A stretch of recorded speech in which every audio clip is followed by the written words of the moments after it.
Assalamualaikum warahmatullahi wabarakatuh. Perkenalkan, nama saya Amyadi. Saya dari Prodi PAI 5A. Yang saya hormati dosen pengampu saya, Bapak Faris Purwanto, MPD, untuk memenuhi tugas akhir semester. Saya akan menjelaskan atau mengutip beberapa hal dari mata kuliah model penilaian kelas.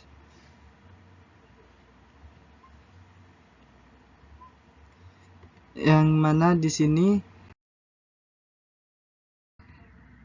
pembahasannya berjudul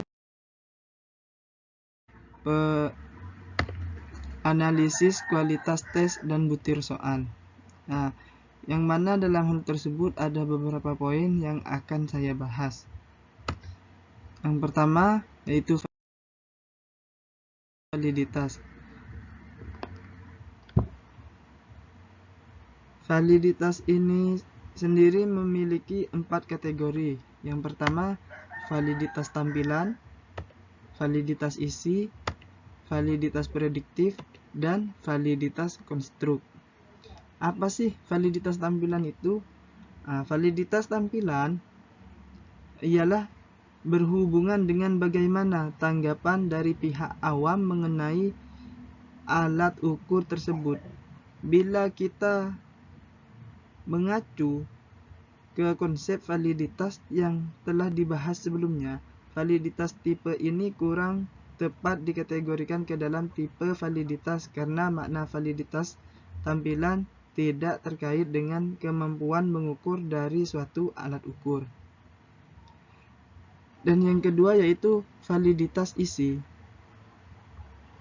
Validitas isi digunakan untuk mengukur sejauh mana tes mencerminkan apa yang akan diukur dari kemampuan siswa sehubungan dengan tujuan pembelajaran yang ingin dicapai.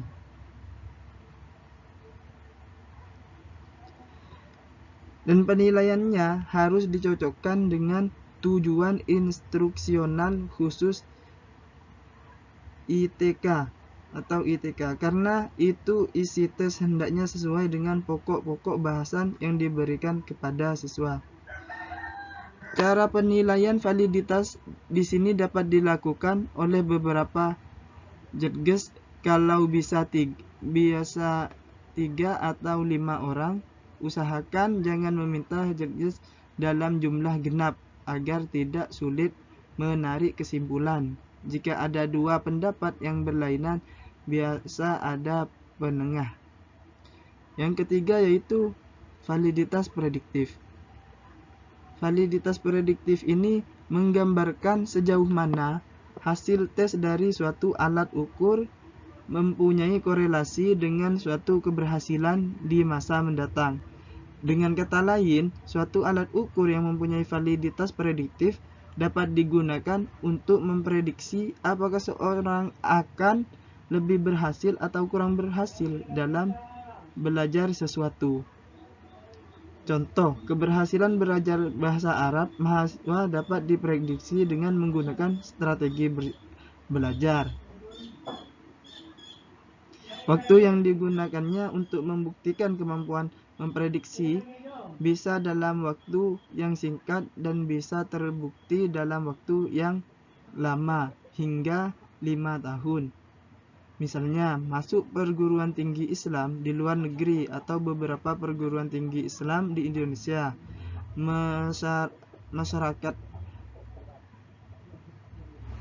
Mensyaratkan kemampuan berbahasa Arab dengan nilai tertentu yang diperoleh dari TOEFL atau Test of Arabic as Foreign Language.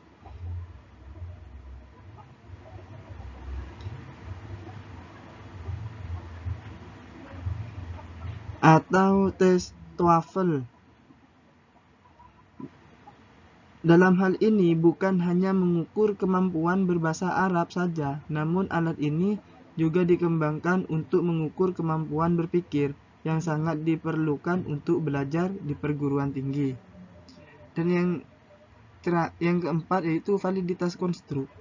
Validitas konstruk atau konstruk validity diperlukan alat ukur yang mempunyai beberapa indikator dalam mengukur konstruk. Jika ada alat ukur yang mempunyai beberapa aspek dan setiap aspek diukur dengan beberapa indikator, indikator yang sejenis harus berasosiasi positif satu dengan yang lainnya. Sebaliknya, jika indikator-indikator tersebut harus berasosiasi negatif dengan indikator lainnya, jika indikator tersebut mengukur aspek yang berbeda atau berlawanan.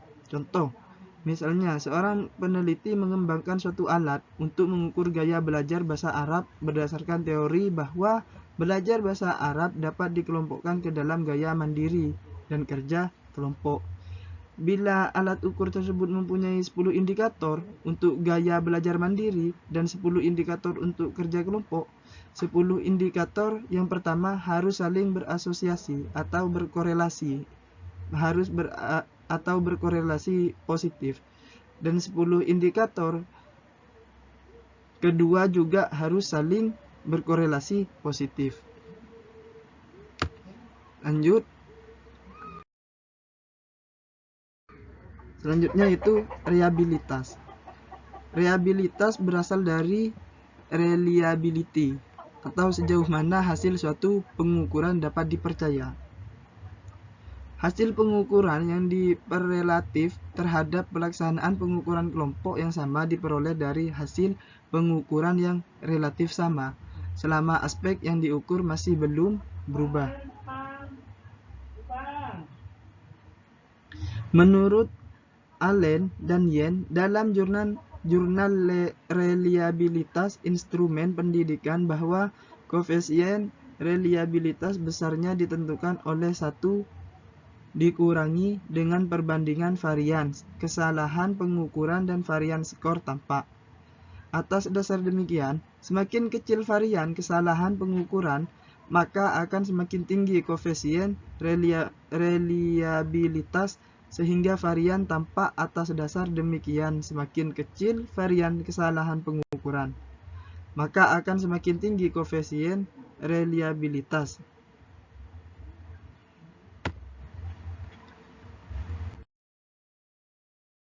Dan lanjut ke praktisan. Kepraktisan merupakan syarat suatu tes standar.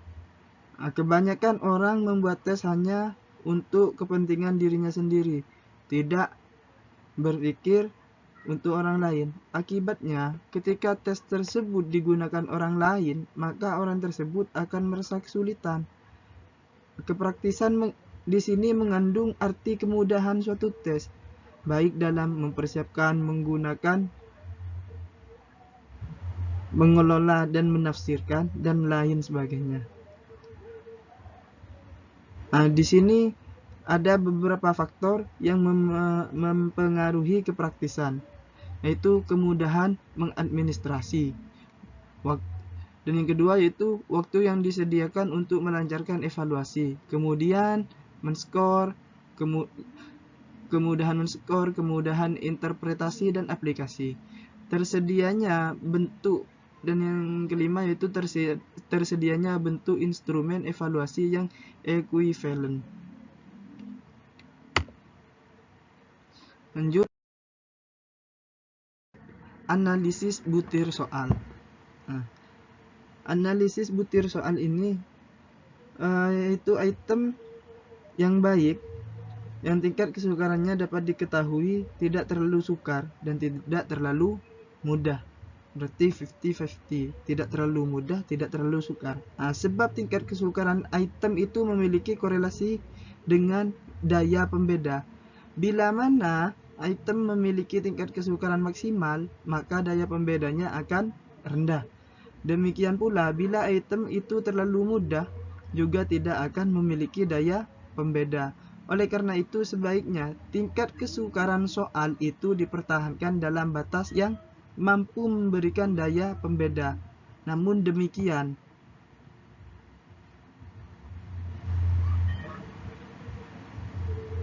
bila mana terdapat tujuan khusus penyusunan tes dapat pula dipertimbangkan tersebut dikesampingkan, seperti tingkat kesukaran item untuk tes sumatif berbeda dengan tingkat kesukaran pada tes diagnostik. Nah, tingkat kesukaran di sini dibagi menjadi dua, yaitu soal bentuk objektif. Soal bentuk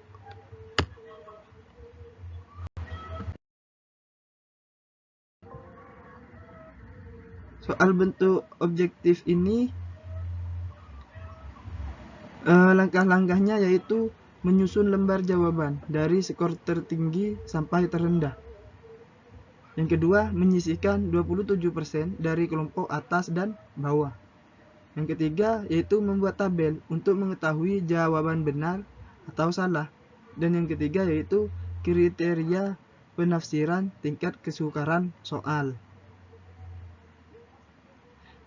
Yang kedua, yaitu soal bentuk uraian. Menghitung tingkat kesukaran soal bentuk uraian yaitu dengan menghitung persentase peserta didik yang gagal menjawab benar atau di bawah batas lulus atau passing grade untuk tiap-tiap soal. Untuk menafsirkan tingkat kesukaran soalnya dapat menggunakan beberapa kriteria. Yang pertama, jika jumlah peserta didik yang gagal mencapai 27% termasuk mudah. Dan yang kedua, jika jumlah peserta didik yang gagal antara 28% sampai dengan 72% itu termasuk sedang. Dan yang terakhir yaitu jika jumlah peserta didik yang gagal 72% ke atas itu termasuk sukar. Dan yang E yaitu analisis pengecoh. Pada analisis pengecoh ini, soal bentuk pilihan ganda ada alternatif jawaban atau opsi yang merupakan pengecoh. Butiran soal yang mengecoh akan dipilih secara merata, dipilih oleh peserta didik yang menjawab salah. Pengecoh dianggap baik bila jumlah peserta didik yang memilih pengecoh itu atau sama mendekati jumlah ideal. Indeks pengecoh bisa dihitung dengan rumus tersebut. Ini yang warna kuning bisa dihitung dengan rumus ini, yaitu IP indeks pengecoh, P jumlah peserta didik yang memilih pengecoh, N jumlah peserta didik yang ikut tes, B jumlah peserta didik yang menjawab benar, N jumlah opsi, dan I bilangan tetap. Jika semua peserta didik menjawab benar pada butir soal tertentu atau sesuai kunci jawaban, maka IP indeks pengecoh sama dengan 0, yang berarti soal tersebut jelek. Dengan demikian, pengecoh tidak berfungsi.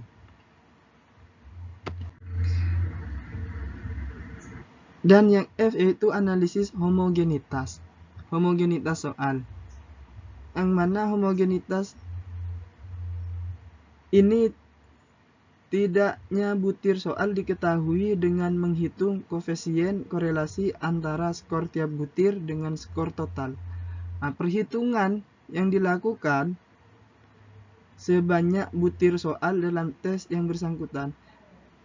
Misal, jika jumlah soal ada 100, maka perhitungan koefisien korelasi sebanyak 100 kali. Skor setiap butir soal itu 1 atau 0. Dan sedangkan skor total tiap peserta didik bervariasi. Salah satu teknik korelasi yang dapat digunakan adalah korelasi produk momen atau korelasi poin biserial. Butir soal dikatakan homogen apabila koefisien korelasinya sama atau di atas batas signifikan atau harga kritik korelasi. Sebaliknya, butir soal dikatakan tidak homogen jika koefisien korelasinya negatif atau lebih kecil dari batas signifikan. Salah satu teknik korelasi yang dapat digunakan atau diterapkan adalah korelasi produk momen atau korelasi poin biserial. Dan yang terakhir Terakhir yaitu efektivitas fungsi opsi. Setelah tingkat kesukaran soal, daya pembeda, homogenitas, dan analisis pengecoh dihitung, selanjutnya perlu diketahui pula apakah suatu opsi atau alternatif jawaban dari setiap soal berfungsi secara efektif atau tidak. Untuk itu, di sini kami telah mencantumkan beberapa langkah. Yang pertama yaitu menentukan jumlah peserta didik, menentukan jumlah sampel baik untuk kelompok atas maupun kelompok bawah, yaitu 27% kali N, membuat tabel pengujian efektivitas opsi, dan menghitung jumlah alternatif jawaban yang dipilih peserta didik, baik untuk kelompok atas maupun kelompok bawah. Menentukan efektivitas fungsi opsi dan kriteria. Di sini opsi kunci. Satu yaitu jumlah pemilih kelompok atas dan bawah antara 25 sampai 75%. Yang kedua yaitu jumlah pemilih kelompok atas harus lebih banyak dari jumlah pemilih kelompok bawah. Tiga harus sama. Berat nggak boleh sama. B yaitu opsi pengecoh. Jumlah pemilih kelompok atas dan bawah tidak kurang dari 25%. Dan jumlah pemilih kelompok bawah harus lebih besar daripada kelompok atas. Mungkin hanya ini yang dapat saya sampaikan. Kurang lebihnya saya mohon maaf. Wassalamualaikum warahmatullahi wabarakatuh.